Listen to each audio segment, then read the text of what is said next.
This is Mrs. Eleanor Roosevelt's own program.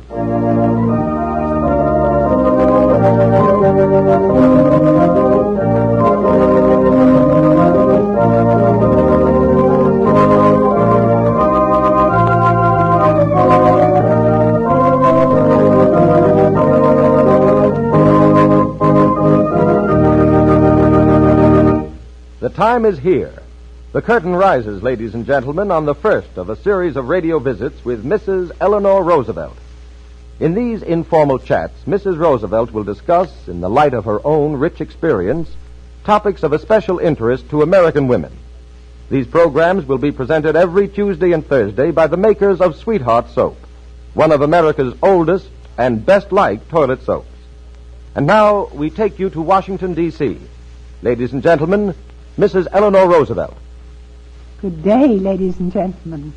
I am very glad to have this opportunity to talk to my friends among the women in America during the next few weeks, every Tuesday and Thursday at this same time. I shall hope to be able to tell you about things which have interested me and which I hope will interest you. When I think that other people can add to the interest of these talks or can illustrate some special point, I shall ask them to join me on the radio.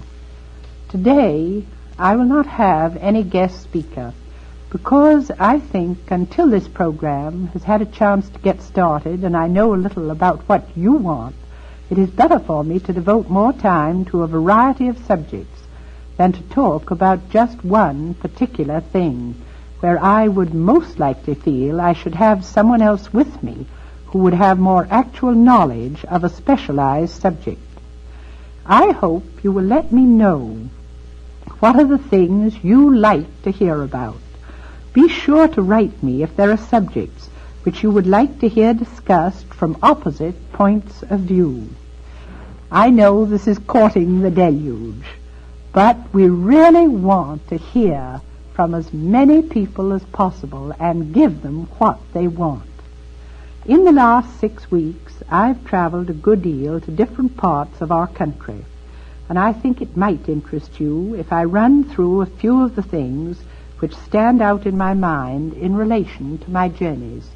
In the first place, as you may have guessed, I go on lecture trips for a variety of reasons, but the chief one is that signing the contracts a long time ahead means I have to fulfill them, and therefore I plan them for the times in the year when I know I can leave home. I have several objectives in making these trips which take me all over the country. One is to get away from the ease of the White House. Yes, I can stay there and spend my days receiving people who come either socially or for some specific reason. I could intersperse this with a little outdoor exercise, attend luncheons, the openings of charitable benefits, the christening of ships and planes, and a variety of interesting activities. But fundamentally, this life would be a sheltered and feather-bed kind of existence. I can ring a bell in the White House, and someone will appear at once, either to help me do whatever I wish to do or to do it for me. Someone else does my shopping if I so desire. I do oversee the household tasks through an able housekeeper, Mrs. Nesbit, but I do none of them myself. And the main object of everyone who comes in contact with me is to make life pleasant and easy for me. This isn't good for anyone over too long a period. Under our system of government, we do not have a group of people who are trained carefully because of the accident of birth to this type of life. And each person who lives in the White House has to return to the rough and tumble of everyday life after this period is over. When I go out of the White House, life still is made easy for me. But going as I do with definite things to do on a lecture trip, I get to many different types of communities, and I come in closer contact with people and with the life of the nation than I otherwise could do. Then I have a purely personal reason for taking these trips. I have children all over the United States, and it's very pleasant to steal a little visit with them between lecture dates. Of course, having money which I've earned and which I can do with as I wish is another good reason for going on these trips. When you live in the White House, you have great opportunities for knowing about the lives of innumerable individuals. They write and appeal for assistance, and there is scarcely a worthy undertaking of any kind that does not appeal to the President and his wife. No matter how hard I try, I could never meet every appeal for either personal charity or organized charity and civic work. The appeals to the President are so great that it has always seemed to me hardly fair to add to them, and so what I can earn has been a very great satisfaction.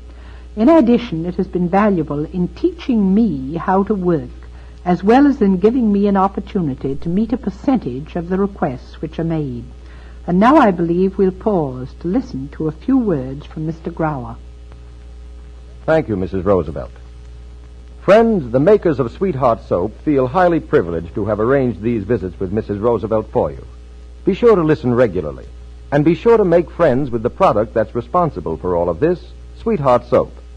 Pure, creamy white, with a delicate fragrance all its own, Sweetheart Soap has become one of America's most popular soaps. One person tells another, and as the good news spreads, more and more families change to Sweetheart Soap. It has actually won more than 5 million new users during the last 2 years alone. That's why we invite you to try it too, and let Sweetheart Soap speak for itself in your own home. And there's the signal. Mrs. Roosevelt is ready to talk to you again, so come in, Washington, D.C. On a recent trip, the joy of seeing my daughter and her family stands out vividly. Just a year previous to this last visit, I was in Seattle to welcome her youngest child, John, into the world. And this year I was able to be present at his first birthday celebration. He sat with us at the table in his high chair and was shown his birthday cake, which was made by Katie, who was with me many years before my daughter married, and took Katie to our new home with her. Katie can make angel cake with soft white icing better than anyone I know. The cake was decorated with 2 candles, and of course the baby was not allowed to touch them, so he looked at the cake with indifference until he was given a piece. He put his finger into the icing and then into his mouth. Then he grabbed the entire piece of cake, and like every other baby I've known, he tried to stuff the whole piece into his mouth at once, and smeared his face and hands with icing. He required the attention of his mother before he was cleaned up again. His sister and brother chuckled with glee as they watched this new sensation make its dent on a fresh personality. Older children in a family have such fun and learn so much when they have a younger member of the family to watch over. It requires wisdom, however, on the part of the parents to keep from creating a feeling of jealousy among the children, for it is easy to give more attention to the youngest child and create the feeling in the older children that they do not command the same interest and affection. I think I get the most tangible pleasure in the realization that my daughter and her husband have so much more wisdom than most of us had in my generation. It has been attained, of course, through considerable, painful experience, but they have had the character to profit by their experience, and because they are happy and tolerant and anxious to learn, they spread peace and joy about them. My next thrill was an entirely different kind. 2 days spent in Yosemite Park. There was too much snow to drive up to the high mountains, and except for the green of the evergreen trees, there was very little sign of on any tree of spring's approach. I only saw 1 shrub in flower in the woods and no flowers. The beauty of this national park lies in its majestic rock formations and the innumerable waterfalls. Another vivid impression of this trip was the day spent in the camps of migratory workers. I have a great admiration for human beings who will not be down by fate, human beings who are trying to live up to standards which they've set for themselves, no matter what the surrounding circumstances may be. In the government camps for migratory workers, one particular point seemed to me of great importance, namely that the democratic processes of life were being so carefully stressed.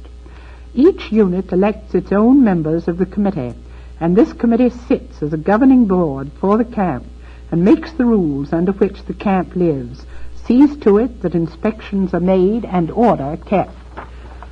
This is really good practical training in democracy, and a fine lesson to the young people as well as to their elders in what it means to take part in the life of the community when you live on a democratic basis.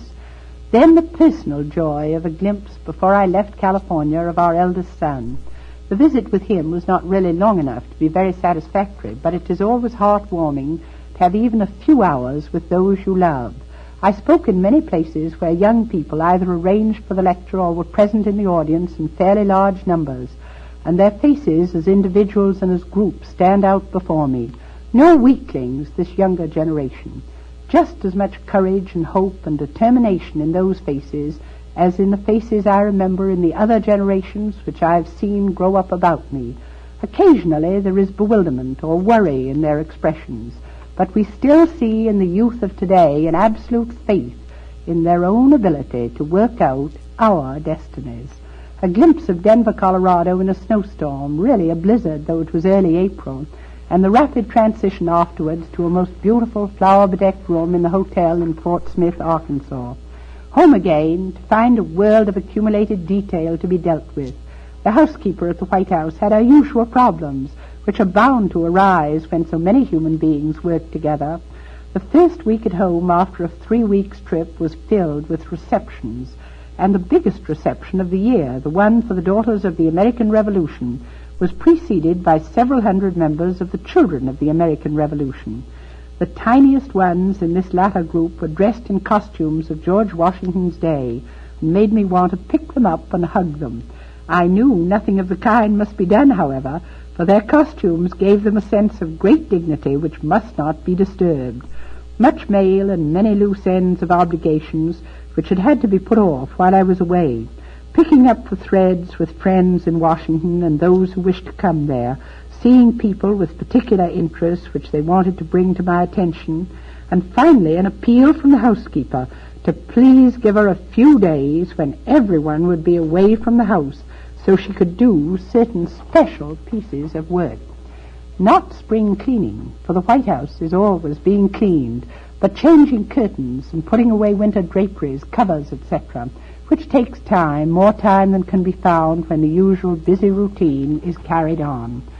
Before closing, I want to mention that this coming week has been designated by the President as Employment Week. I had really intended to read his letter in full, in case you missed it in the newspapers, but I see that my time is almost up. I'll be sure to read it next time. And meanwhile, I will close with the hope that every woman will cooperate to the fullest extent in making the week beginning May 1st a successful National Employment Week. Thank you, Mrs. Roosevelt. Ladies, there are 3 things to be sure of before you use any beauty soap. 1, is it pure? Will it agree with your skin? 2, does it cleanse thoroughly so it removes grime and old makeup completely? 3, is its fragrance fine and delicate, a perfume you can really like? Well, Sweetheart is one bath and beauty soap that can truthfully answer yes to these 3 questions. Since 1890, more and more careful shoppers have chosen Sweetheart soap for its purity, its wonderful thoroughness, its lovely mild fragrance. In the last 2 years alone, more than 5 million people changed to Sweetheart soap. We invite you to try it too. Ask your dealer for genuine Sweetheart soap.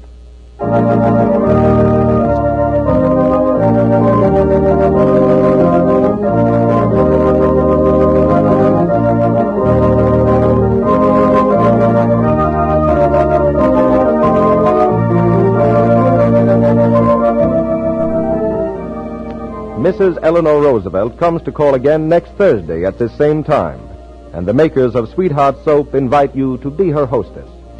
These programs will be heard every Tuesday and Thursday with the compliments of Sweetheart Toilet Soap, famous for over 50 years as the soap that agrees with your skin. And now it's goodbye until next Thursday when you'll again hear Mrs. Eleanor Roosevelt's own program. This is Ben Grauer speaking. This is the National Broadcasting Company.